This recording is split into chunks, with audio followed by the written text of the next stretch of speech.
Hi, my name is Antea. I'm a PhD student working on the development of a zero standby power crop water stress detector based on a short-wave infrared micromechanical photoswitch.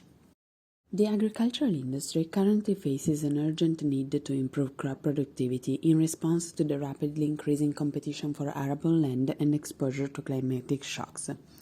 Studies show that in the US the average yield achieved in farms is less than half of that demonstrated in local trial fields due to inconsistent farming management. Optimizing irrigation based on in-field-spatiotemporal data reflecting crop need is one of the keys to maximize yield and conserving resources. The results that we are about to present pave the way for the development of an agricultural sensor network for large-scale smart farms with greatly reduced maintenance costs associated with battery replacement. Here we show the schematic idea of our device used for non-contact water stress detection in plants. The technique presented here relies on the dependence of the leaf reflectance on the plant water stress, quantified by the leaf relative water content.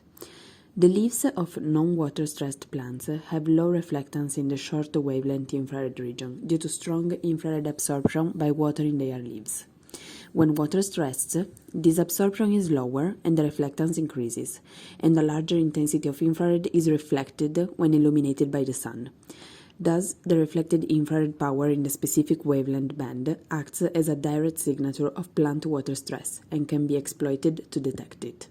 Upon detection of the plant's water stress, the switch closes and it connects the battery to an active electronic function, for example the wireless transmitter that remotely triggers an automated irrigation system. This way the plant gets watered and it recovers, and the switch remains off with zero drain on the battery until the plant will be again in water stress. The device consists of two symmetric released cantilevers facing each other. Each cantilever is composed of a head, an inner pair of thermally sensitive bimaterial legs for actuation, an outer pair of identical bimaterial legs for temperature and stress compensation, and a pair of thermal isolation links that connect the inner and the outer legs. The magnified image of the absorbing head shows the plasmonic absorber composed of lithographically defined plasmonic nanostructures. The second magnified image shows details of the bowl-shaped platinum tip. When infrared radiation that matches the lithographically defined absorption band impinges on the top surface of the device, it is primarily absorbed by the plasmonic head and converted into heat, which leads to a temperature increase of the corresponding cantilever up to the thermal isolation links. This infrared-induced temperature rise causes a downward bending of the corresponding thermally sensitive pair of inner bimaterial legs, which leads to a vertical displacement of the metal tip that brings it into contact with the opposite terminal located on the other head, when the absorbed infrared power exceeds the design threshold. A Fourier transform infrared spectrometer measurement was performed for both the spectral absorptance of the fabricated device and for the reflectance of a dry, a moderately water-stressed, and a non-stressed leaf. The absorption peak of the device perfectly matches the water absorption valley region of the leaf's reflectance spectra, where it is noticeable that the reflectance increases when the leaf relative water content decreases. Then, the infrared power reflected from a soybean leaf with varying relative water content was first characterized with a commercial infrared sensor.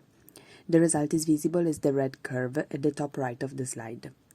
The schematic of the experimental setup used to demonstrate the zero standby power short wavelength infrared soybean plant water stress detection is shown here at the bottom left. It includes a quartz tungsten halogen lamp, which is used as a sunlight simulator, a soybean, a live plant, a lens, a vacuum chamber where the device was placed, a load switch, a water reservoir, and a water pump. The device was connected to a source meter to apply the bias voltage and to monitor the switch current. It was also connected to a separate DC supply to apply the reset pulse. Another DC supply was used as input voltage of the load switch. A moderate water stress condition of the plant, matching a relative water content equal to 68%, resulted in our device closing and, as a consequence, triggering the on port of the load switch. At that point, the output voltage of the load switch became equal to its input voltage, resulting in the activation of the water pump, which was programmed to pump 20 milliliters of water over 20 seconds. The current versus relative water content results on the right show that the device was sequentially exposed to a soybean plant starting from a healthy state and becoming water stressed over time. As expected, the device reliably turned on only when exposed to the mild water stress level of the plant, as shown by the abrupt current change in the graph. To reopen the switch for the next detection, a 1-volt pulse briefly applied to the reset heater returns the switch to an open and off state until triggered on again by above threshold infrared. Here, the actual setup is visible. The experimental demonstration shows our device held within the vacuum chamber and biased with a bias voltage of 19 volts. A window allows the device to receive the light reflected from a healthy plant. In the absence of water stress, the device doesn't get triggered and therefore the connected water pump doesn't activate. A second video shows the same device tuned at the same bias and receiving the light reflected from a mildly water-stressed plant. The higher sunlight leaf reflectance conveys more power in the short wavelength infrared region to the device, which therefore gets triggered. In this case, the water pump turns on and the plant receives water. Part of the deployment scheme is to develop the wireless sensor node. Here it is visible the silicon chip hosting on it hundreds of our devices. The chip is hosted on a holder needed to electrically connect through gold wire bonding the chosen device with the rest of the circuit. Then, the chip on its holder is vacuum packaged with an infrared transparent window and following industrial vacuum packaging standards. The fully packaged device connects to a battery and a radio transmitter. The latter communicates with a central hub upon water stress detection in the monitored plant. Eventually, the form factor of the box that will host all the components will fit in the palm of a hand. An actual deployment has been simulated in lab by placing a vacuum-packaged sensor on a tripod, making sure that its field of view was filled with leaves of the soybean plant. Upon connection of the device with the water pump, the mildly water-stressed plant receives water from the water tank. Last but not least, here we present a schematic illustration of our vision for a smart farm employing the proposed zero-power and low-cost sensor nodes in a crop field with high spatial granularity. Zooming into the envisioned crop field, it is possible to see on the right the schematic of the wireless sensor node used for non-contact water stress detection in plants. Upon plant water stress detection, the switch closes and connects the battery to any active electronic function, for example the wireless transmitter that remotely opens a smart valve of the dripping irrigation system. The sensor remains otherwise off with zero drain on the battery. To conclude, a comparison with state-of-the-art soil moisture sensors shows that our device is more suitable as a solution to detect crop water stress over large areas with high granularity, since being low cost and labor and energy effective.